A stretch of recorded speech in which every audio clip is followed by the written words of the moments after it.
दोस्तों मेरे हाथ में एसआईआर फॉर्म है जिसे मैं आपको आज बताने वाली हूँ कि एसआईआर फॉर्म कैसे फिल किया जाएगा। इस ग्रीन टेप पर मत जाना क्योंकि ग्रीन टेप मैंने सिक्योरिटी रीजन से लगाया है, क्योंकि यहाँ किसी की फ़ोटो थी, किसी का क्यूआर कोड था, किसी का एड्रेस था और उनका मोबाइल नंबर था। तो चलिए शुरू करते हैं।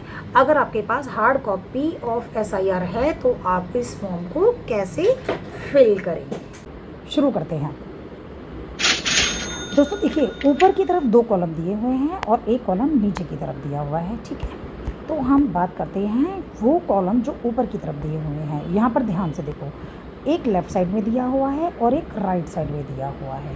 जो लेफ़्ट साइड में दिया हुआ है उसमें लिखा है पिछले एसआईआर की मतदाता सूची में मतदाता का विवरण, और राइट साइड में लिखा हुआ है पिछले एसआईआर में उस रिश्तेदार का नाम जिसका नाम पिछले कॉलम में दिया गया है। अब देखो, हमें ध्यान देने वाली बात यहाँ पर ये है कि ये जो लेफ़्ट साइड है, इस लेफ़्ट साइड में आपकी खुद की इंफॉर्मेशन आएगी, लेकिन कब?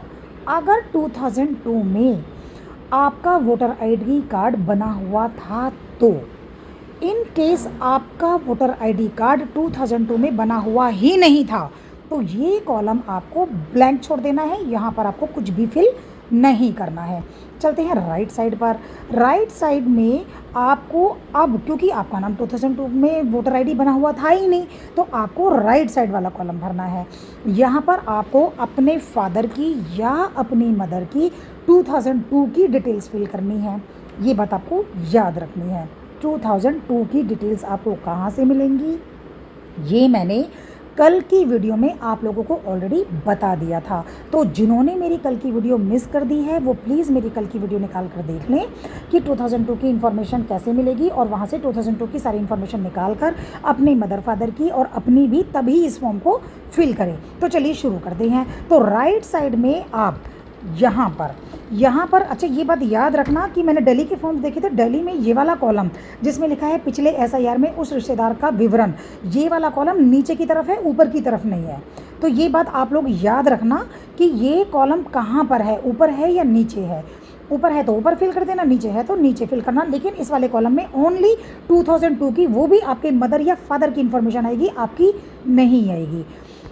तो मान लो आपको अपने मदर या फादर की 2002 की इन्फॉर्मेशन मिल गई और उसके बाद में आपने इस कॉलम को भरना शुरू करा। तो सबसे पहले आपके फादर का नाम, उसके बाद में उनका 2002 में ईपीआईसी नंबर क्या था वो, उनके रिश्तेदार यानी कि उनके खुद के फादर का नाम यानी कि आपके ग्रैंडफादर का नाम, उसके बाद में रिलेशन फादर हो गया, जिला, राज्य, ये सब आपको पता ही होगा। विधानसभा निर्वाचन क्षेत्र नाम, ये मैंने आपको ऑलरेडी बता दिया है। 2002 की इन्फॉर्मेशन आपको कहाँ से मिलेगी, वो मेरी कल की वीडियो में आपको ये सारी इन्फॉर्मेशन मिल जाएगी। अब चलते हैं लेफ़्ट वाले कॉलम पर। लेफ़्ट वाले कॉलम में भी अगर आपका नाम 2002 की लिस्ट में था तो यहाँ पर आपकी 2002 वाली वोटर डिटेल्स आएंगी और करंट वाली डिटेल्स यहाँ पर नहीं आएंगी। ये बात आपको याद रखनी है।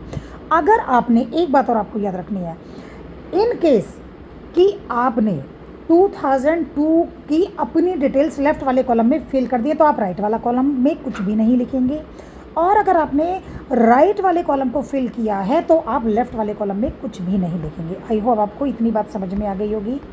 उसके बाद यहाँ पर आपकी सब करंट इन्फॉर्मेशन आएगी। इसमें सबसे पहले आपकी जन्मतिथि लिखी हुई है, देन आधार नंबर, मोबाइल नंबर, आपके फादर, फिर फादर का जो करंट ईपीआईसी नंबर है वो, माता का नाम, उनका करंट ईपीआईसी नंबर है वो, आपकी वाइफ या आपका हस्बैंड और उनका करंट का ईपीआईसी नंबर। तो नीचे वाले कॉलम को भरने में ज़्यादा दिक्कत नहीं है क्योंकि ये सारी इन्फॉर्मेशन करंट डिटेल्स की हैं। जितनी भी दिक्कतें लोगों को आ रही हैं वो सिर्फ 2002 की डिटेल्स भरने में आ रही हैं। एक बार फिर से रिपीट कर देती हूँ, लेफ़्ट वाले कॉलम में आपकी 2002 की इन्फॉर्मेशन आएंगी, और अगर आपकी 2002 में अगर आपका वोटर आईडी कार्ड बना हुआ नहीं था तो आप राइट साइड वाला कॉलम भरेंगे और उसमें आप अपने मदर या फादर की 2002 की इन्फॉर्मेशन डालेंगे, और उनकी 2002 की इन्फॉर्मेशन या आपकी खुद की 2002 की इन्फॉर्मेशन मेरे कल वाली वीडियो से आपको पता चल जाएगा कि कहाँ से और कैसे ढूंढोगे। 5 मिनट का काम है।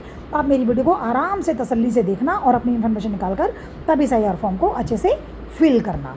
उम्मीद करती हूँ कि आपको एसआईआर फॉर्म कैसे भरना है ये आपको अच्छे से समझ में आ गया होगा। मेरे चैनल को सब्सक्राइब करना मत भूलना, क्योंकि मैं नेक्स्ट वीडियो में आपको बताऊंगी कि एसआईआर फॉर्म तो आपने फिल कर दिया, लेकिन आपको कंफर्म कैसे होगा कि सब कुछ ठीक था, और ऑनलाइन या किसी भी तरीके से आपको अपडेटेड डिटेल कैसे मिलेगी कि आपका एसआईआर फॉर्म ठीक भरा था और आपका वोटर लिस्ट में नाम ऐड हो गया है।